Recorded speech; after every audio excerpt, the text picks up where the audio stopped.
Onda de imigrantes marroquinos e argelinos chegando a nado a Ceuta, cidade espanhola, no norte da África, sem resistência da guarda costeira ou de qualquer outra autoridade policial, toma o noticiário internacional das últimas 48 horas. A situação segue sem controle. Por trás da pauta migratória, há o alarme geopolítico e econômico do cenário em questão. O Estreito de Gibraltar, uma das rotas comerciais mais movimentadas do mundo. Vamos acionar o correspondente Ivan Kleber, que traz os detalhes em todas as camadas desse episódio. Vamos então dar boa tarde. Ivan já está aqui no telão conosco e vai atualizar a nossa audiência. Ivan Kleber, seja muito bem-vindo. Boa tarde. Boa tarde, Geisiane. Uma saudação a vocês, colegas, e a toda a nossa audiência. Bom, Geisiane, eu quero trazer aqui algumas atualizações de última hora, porque o governo italiano anunciou na tarde desta sexta-feira que está fechando a fronteira marítima e aérea com a Espanha, o que vai aí contra, né, o Tratado de Schengen, mas a decisão de Giorgia Meloni foi baseada justamente nessa situação toda que acontece em Ceuta, e para manter a segurança das fronteiras italianas, segundo Giorgia Meloni. O presidente francês Emmanuel Macron também anunciou um reforço na fronteira francesa, bem como outros países endossaram a iniciativa italiana de excluir a Espanha do Tratado de Schengen. São esses, Dinamarca e Finlândia. O governo alemão também demonstrou certo interesse nessa questão. O Tratado de Schengen é aquele que permite que, uma vez que você esteja em solo europeu, você possa circular de um país para o outro sem maiores controles, sem precisar mostrar o passaporte. Ou seja, essas pessoas que chegaram a Ceuta, uma vez que elas consigam alguma identificação no governo espanhol, elas podem circular por toda a Europa. Bom, essas são as atualizações da Europa. Os Estados Unidos também se pronunciaram, Geisiane, dizendo que eles dão todo o apoio ao povo espanhol, e aí sim à soberania espanhola e também ao povo europeu, mas culpam as políticas do primeiro-ministro Pedro Sánchez de facilitar a imigração no país. E aqui eu resgatei uma notícia de 3 ou 4 meses atrás, justamente, que diz que Pedro Sánchez, o governo dele, pretendia dar o visto espanhol a 500 mil imigrantes que residem, né, ilegalmente na Espanha. Esse projeto está em andamento e essa teria sido uma das motivações por trás dessa verdadeira invasão que aconteceu ali na cidade, no enclave espanhol de Ceuta, no norte da África. Então, o governo americano disse que faria de tudo para garantir a segurança de seus cidadãos, inclusive na região, cogitando aí a possibilidade, se os países da Europa assim fizessem esse pedido, de inclusive uma participação militar para restabelecer a ordem. As últimas atualizações, Geisiane, indicam que nós estamos com a situação praticamente sob controle agora no enclave. E das 60 mil pessoas que passaram ali o muro que divide, né, o enclave do território do Marrocos, aproximadamente 48 mil já retornaram para o Marrocos. Uma das motivações que teria levado, não é, a essa questão é que o governo do Marrocos teria facilitado esse caminho dessas pessoas até Ceuta. Isso porque o governo espanhol está negociando um acordo para comprar petróleo e gás, principalmente gás da Argélia. Agora acontece que a Argélia é rival do Marrocos, então seria uma maneira de dar uma resposta ao governo espanhol a essa aproximação à Argélia. Geisiane, eu estou trabalhando com várias hipóteses. Isso que aconteceu ali não é algo corriqueiro. Já existem levantamentos que apontam que ontem foi o dia em que tivemos a maior invasão de imigrantes ilegais na Europa, na história, pelo menos que se tenha registro. Da União Europeia, com certeza. Tem já estudiosos históricos fazendo esse levantamento para tentar encontrar um outro dia na história que a gente teve um êxito aí, se puder chamar, e eu estou chamando de invasão, como esse. Então, é uma soma de fatores, desde dessas políticas pró-imigração, sem controle, como você bem disse, da Espanha, A questão do governo do Marrocos ter facilitado, isso está evidente. Durante o dia circularam imagens de policiais marroquinos, inclusive orientando os comboios em direção, não é, a essa região, e também a conivência da União Europeia. Agora está todo mundo gritando, né, e dizendo, não, tem que deixar a Espanha fora de Schengen, etc. Mas políticas mesmo que façam um controle mais assíduo disso, a gente não vê. Nós tivemos recentemente, né, um atentado contra a comunidade LGBT na Alemanha, realizado por um terrorista de cunho islâmico. Né? E ali, então, a gente inclusive vai repercutir esse atentado hoje no programa de Leste a Oeste, logo mais às 20h30. Né? É mais um exemplo de como essa coexistência forçada no continente europeu não está dando certo. E desta vez, Geisiane, eu acredito que devido à repercussão que a coisa tomou, o governo americano envolvido, o empresário Elon Musk passou o dia ontem noticiando, divulgando vídeos na rede social dele, X, inclusive ele fez um comentário, não é? Que nós separamos aqui para a nossa audiência, onde ele diz basicamente que se você abre as portas para aqui, ó, Elon Musk, ao oferecer cidadania espanhola a invasores, você atrai mais invasores, que é uma referência justamente a essa iniciativa do governo espanhol de tentar facilitar, não é, esse visto para esses imigrantes ilegais. Existe uma leitura ali que nós tínhamos um limbo jurídico, se essas pessoas ficassem em Ceuta, então talvez elas conseguissem entrar, e aí não seriam 500 mil, seriam 560 mil, Geisiane. É interessante, Ivan Kleber, que além dessa questão aí da própria política, enfim, da Espanha, né, essa política mais frouxa, essa política mais identitária, mais woke, mais à esquerda, a Alemanha também falou a respeito disso, né, um partido de esquerda alemão exigindo que a Espanha acolhesse. Eu também considero completamente invasivo, né, uma invasão. Imagina, você abre a porta da tua casa e um monte de gente está entrando. É uma invasão. O bom português é esse. Mas, enfim, aí a esquerda, outros países aí, outros partidos de esquerda, mundo afora, se posicionando a favor da invasão, portanto, e dizendo aí que a Espanha tem que acolher essas pessoas, fora toda a questão cultural, toda a questão religiosa que a Europa vem sofrendo. A Europa já não existe mais praticamente de tanta invasão, e isso é perigoso para o Ocidente como um todo. Deixa eu trazer aqui à tela as nossas analistas. Doutora Kátia Magalhães, sua pergunta. Boa tarde, Ivan. Nós não temos a Europa com a cara que a gente conhece da Europa, mas sim uma Europa islamizada, e não tem como esquecer o icônico discurso do J.D. Vance em Munique, né? São cosmovisões que não tem como coexistir. Eu te pergunto, Ivan, essa atitude da Itália, da Meloni, você enxerga como o início do fim do Tratado de Schengen? Haveria essa possibilidade? E outra coisa, em relação à França, o caso da França é muito preocupante. Nós sabemos o viés progressista do Emmanuel Macron, e diz que vai endurecer as fronteiras. Sabemos que não vai endurecer coisíssima nenhuma. E a França está tomada, completamente tomada pelo Islã. Existe alguma perspectiva em termos de França, de que haja uma mudança nesse panorama? Em relação a Schengen, qual é a tua visão, Ivan? Olá, boa tarde, doutora Kátia. É sempre uma alegria estar aqui. Eu acho que vale rapidamente explicar melhor para a nossa audiência o que é o Tratado de Schengen. Basicamente, uma vez que você esteja dentro do território europeu, então você tem ali um leque de 26, 27 países. A Noruega não é a signatária do Tratado de Schengen, o Reino Unido também não, mas vários outros países são signatários. A Áustria está em processo de revisão, mas basicamente, graças ao Tratado de Schengen, por exemplo, você pode pegar um carro na Dinamarca, passar ali pela Alemanha, ir para a Holanda, Bélgica, França, chegar na Itália sem que você passe por nenhum tipo de controle de passaporte.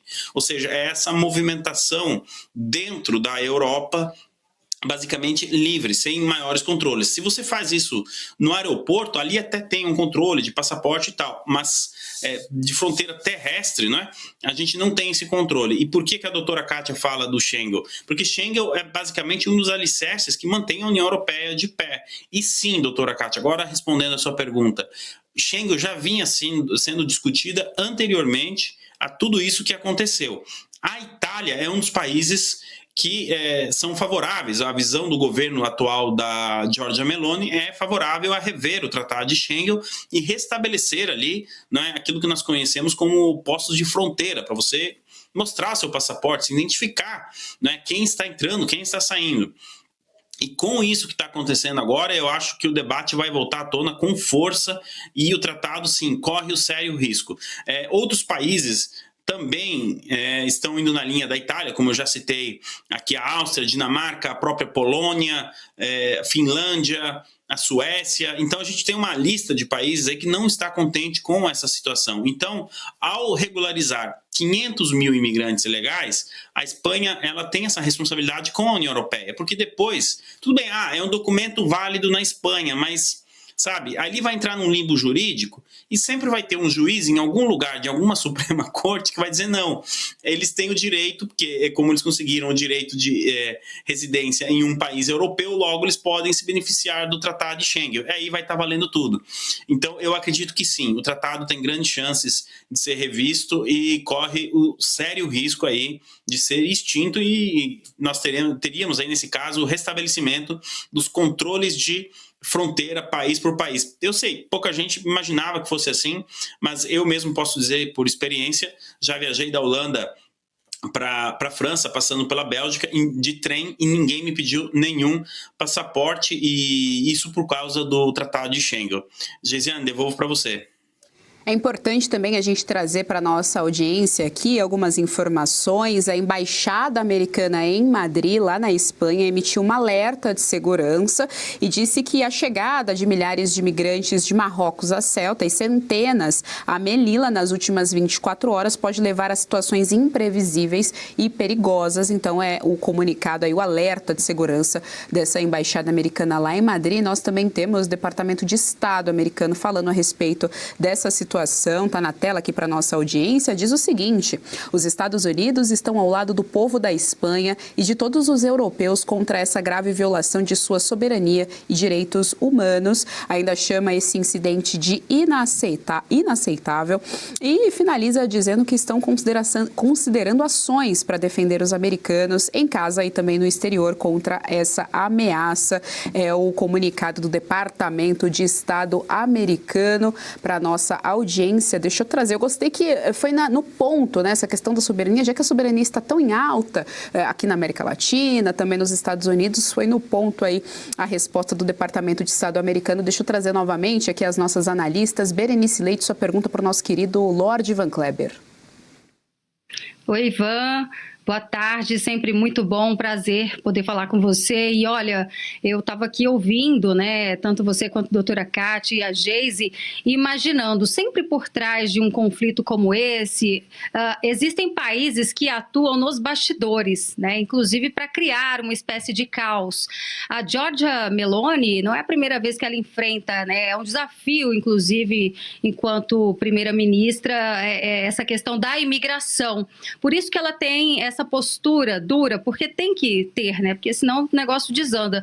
Mas o que estaria por trás, né, dessa questão que você nos traz em relação à Espanha estar facilitando, né? Existe algum tipo de divergência entre a Itália e a Espanha, ou alguns países que talvez estejam atuando por trás dos bastidores justamente para causar isso? E com que interesse?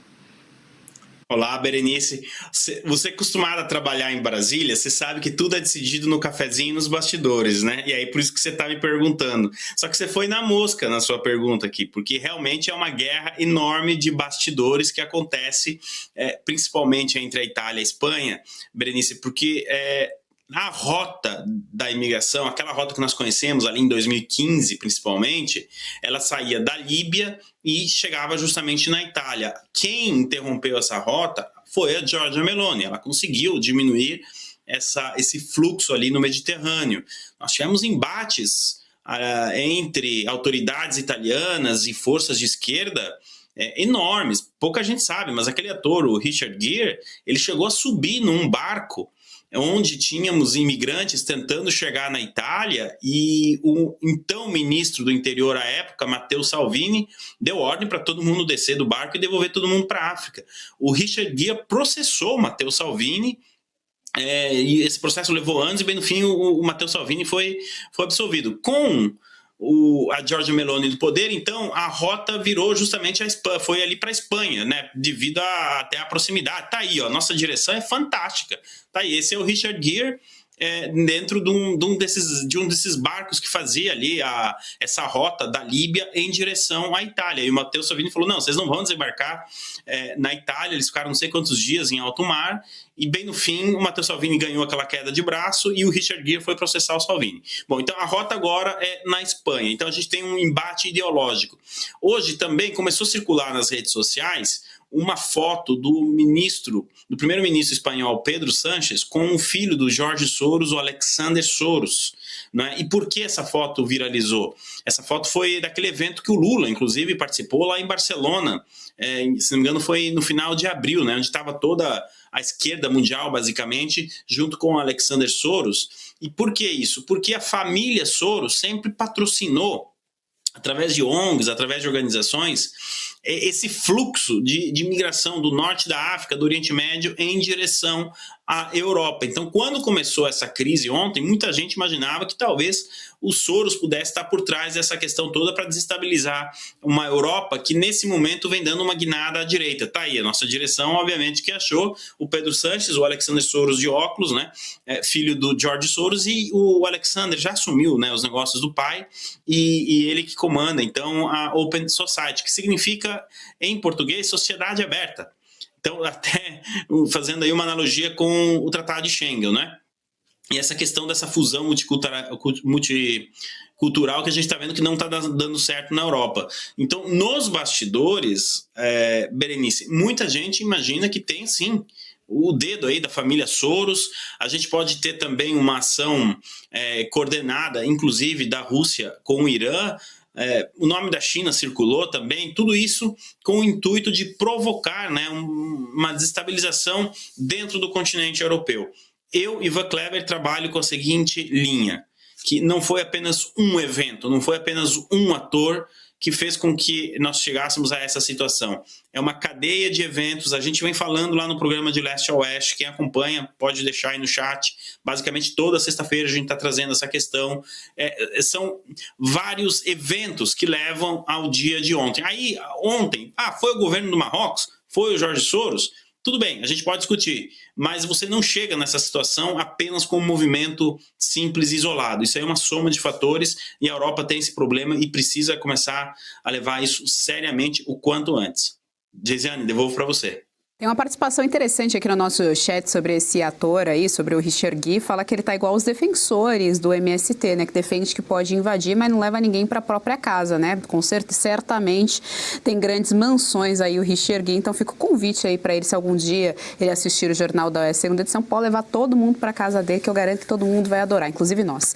Ivan Kleber, muito obrigada pelas informações aqui no nosso Jornal da Oeste segunda edição. Bom final de semana, até semana que vem. E se você pudesse ter acesso aos bastidores do Sem Filtro e conversar direto com os comentaristas e âncoras da Oeste? Agora, isso é possível com o Clube de Membros do nosso canal no YouTube. O clube foi criado para quem quer dar um passo além e fazer parte de uma comunidade exclusiva. São 3 níveis de assinatura, pensados para aproximar você da nossa equipe. No plano apoiador, você ganha destaque no chat, figurinhas personalizadas e acesso a publicações exclusivas na comunidade do canal. Quer estar ainda mais perto da Oeste? Nos níveis Engajado e VIP, nós liberamos acesso às lives fechadas com nossos apresentadores e comentaristas, nas modalidades mensal ou semanal. Você também participa de sorteios de livros e produtos da Oeste, além de acesso antecipado a vídeos e a uma visão direta dos bastidores do programa Oeste Sem Filtro. Faça parte do nosso clube de membros e tenha acesso a lives exclusivas comigo e com todo o time da Oeste. Se você acredita na importância de um jornalismo livre, independente e comprometido com os fatos, clique agora no botão Seja Membro e conheça todos os detalhes e vantagens de cada plano.